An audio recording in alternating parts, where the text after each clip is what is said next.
August 26 ಗಜಪಡೆ ಅಂದರೆ ಈ ಬಾರಿ ನಾಡಹಬ್ಬ ದಸರಾದಲ್ಲಿ ಭಾಗವಹಿಸ್ತಕ್ಕಂಥ 9 ಗಜಪಡೆಯ ಮೊದಲ ತಂಡ ಆಗಮಿಸಲಿದೆ.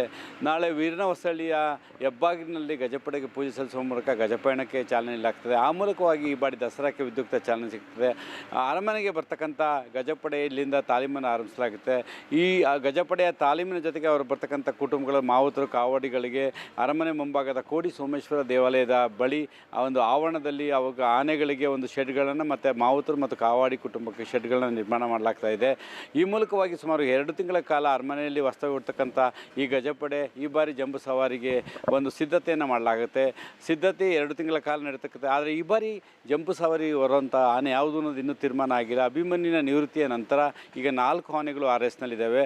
ಆ ಎಲ್ಲ ಆನೆಗಳನ್ನು ತಾಲೀಮನ್ನು ನೋಡಿ ಕೊನೆಗೆ ಯಾವ ಆನೆ ಅನ್ನೋದನ್ನು ಅರಣ್ಯ ಇಲಾಖೆ ಒಂದು ಸೆಲೆಕ್ಟ್ ಮಾಡುತ್ತೆ. ಅದಕ್ಕಿಂತ ಮುಖ್ಯವಾಗಿ ನಾವು ಇವತ್ತೇನೆಂದರೆ ಆಗಸ್ಟ್ 26 ಗಜಪಯಣದ ಮೂಲಕ ಬರ್ತಕ್ಕಂಥ ಆನೆಗಳು ಅರಮನೆಗೆ 28 ಆಗಸ್ಟ್ 28ರಂದು ಅರಮನೆಗೆ ಆಗಿಸ್ತದೆ. ಅದಕ್ಕಿಂತ ಮುಂಚೆ 2 ದಿನಗಳ ಕಾಲ ಅಶೋಕಪುರಂನಲ್ಲಿರ್ತಕ್ಕಂಥ ಅರಣ್ಯ ಭವನದಲ್ಲಿ ವಾಸ್ತವ್ಯ ಹೂಡಲಾಗಿದೆ. ಆದರೆ ಅರಮನೆಯಲ್ಲಿ ಬರ್ತಕ್ಕಂಥ ಆನೆಗಳಿಗೆ ಒಂದು ವಾಸ್ತವ್ಯ ಹೂಡಲಿಕ್ಕೆ ಒಂದು ಸ್ಥಳವನ್ನು ಮತ್ತು ಶೆಡ್ಗಳನ್ನ ನಿರ್ಮಾಣ ಮಾಡ್ತಾ ಇದ್ದಾರೆ. ಅದರ ಪ್ರತ್ಯಕ್ಷ ವರದಿ ನಾವೀಗ ನೋಡ್ಬೋದು.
ಹೀಗೆ ದಸರಾ ಗಜಪಡೆಯ ವಾಸ್ತವ್ಯಕ್ಕೆ ಮೈಸೂರಿನ ಅರಮನೆ ಮುಂಭಾಗದ ಕೋಡಿ ಸೋಮೇಶ್ವರ ದೇವಾಲಯದ ಆವರಣದಲ್ಲಿ ಶೆಡ್ಗಳು ನಿರ್ಮಾಣ ಆಗ್ತಿದೆ. ಗಜಪಡೆಗೆ ಒಂದು ಕಡೆ ಶೆಡ್ಗಳಾದರೆ ಅವರ ಜೊತೆ ಬರ್ತಕ್ಕಂಥ ಮಾವುತರು ಕಾವಾಡಿಗಳ ಕುಟುಂಬಕ್ಕೆ ಶೆಡ್ಗಳು ಸಿದ್ಧ ಆಗ್ತಿದ್ದಾವೆ.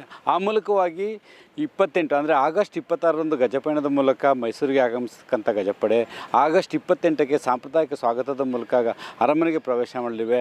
ಅರಮನೆಗೆ ಪ್ರವೇಶ ಮಾಡಿದಂಥ ಗಜಪಡೆಗಳನ್ನ ಇಲ್ಲಿ ಶೆಡ್ಗಳಲ್ಲಿ ವಾಸ್ತವ್ಯ ಹೂಡಿದ್ದು ಮೊದಲ ದಿನವೇ ಅರಮನೆಯಿಂದ ಗಜಪಡೆಗಳ ತೂಕವನ್ನು ಮಾಡಿ ಆ ಮೂಲಕವಾಗಿ ಪ್ರತಿದಿನ ಬೆಳಗ್ಗೆ ಮತ್ತು ಸಂಜೆ ಜಂಬೂ ಸವಾರಿ ಸಾಗುವಂಥ ಮಾರ್ಗದಲ್ಲಿ ತಾಲೀಮನ್ನು ಆರಂಭಿಸಲಾಗ್ತದೆ.